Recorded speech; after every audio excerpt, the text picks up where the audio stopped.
Hi, my name is Lena and welcome to my channel. And I'd like to talk to you about the Silmarillion by Tolkien. This is a body read with Lukash from Luukashist Books. And we are, I think, halfway through the book. We read this time chapters 13 to 17. And I'd like to give you my thoughts about it.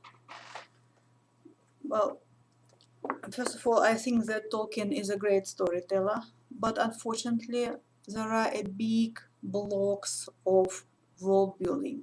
So there are not many stories in this part, in these 5 chapters.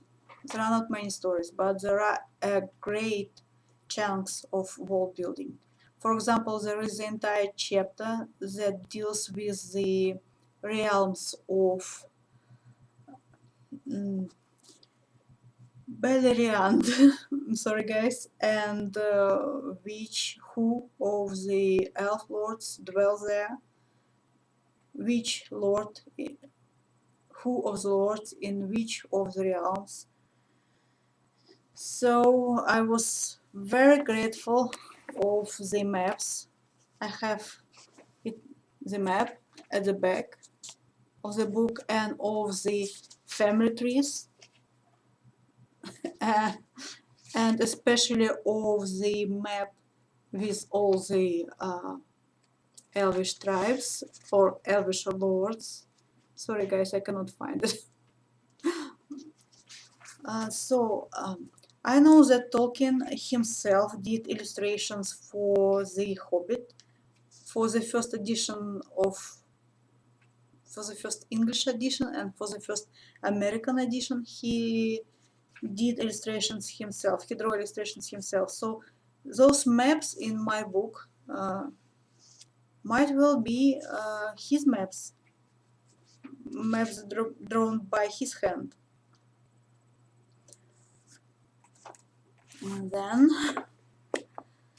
well, I have already told you that I have big problems with these big chunks of world building.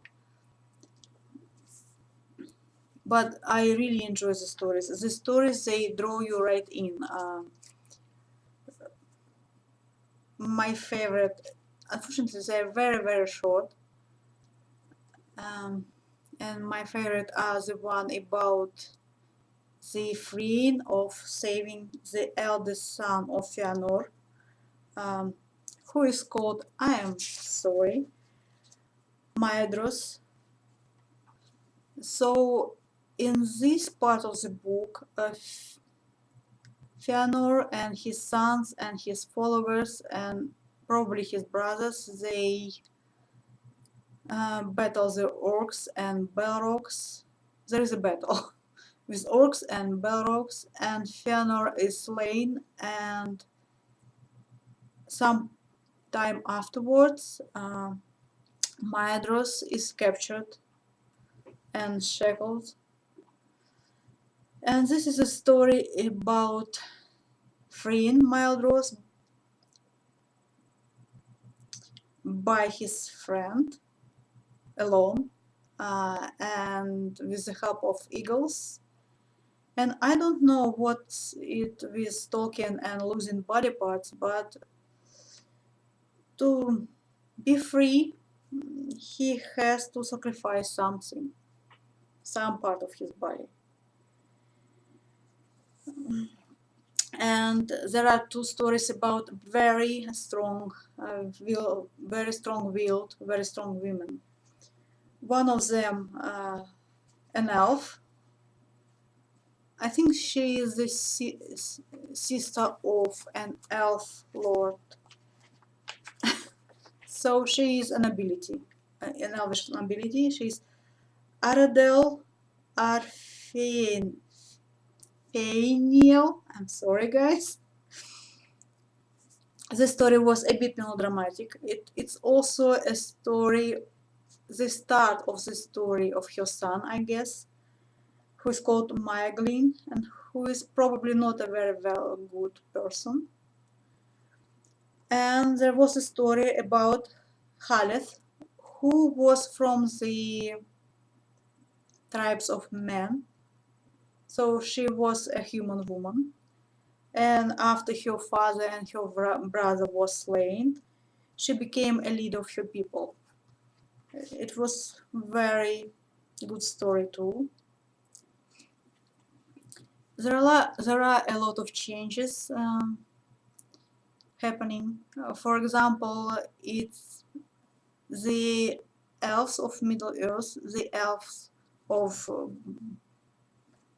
Beleriand, the ones who stayed and didn't go to Aman. They found out about the kinslaying that Fëanor and his sons and his followers did, and they're not that ready to forget and forgive. And men came into Baleriand. Some of them became elf friends, but they say there is a darkness in the hearts of the men because Melkort found them first, and he tries to turn men against elves. So far he fails, but he keeps on trying. Light and music are recurring themes in these 5 chapters, and I guess in the entire book. So light and music are very important to Tolkien. And there are a lot of prophecies, and all of them are dark. Well, I have way through, and I hope I will make it. Thank you for watching. Goodbye and happy reading.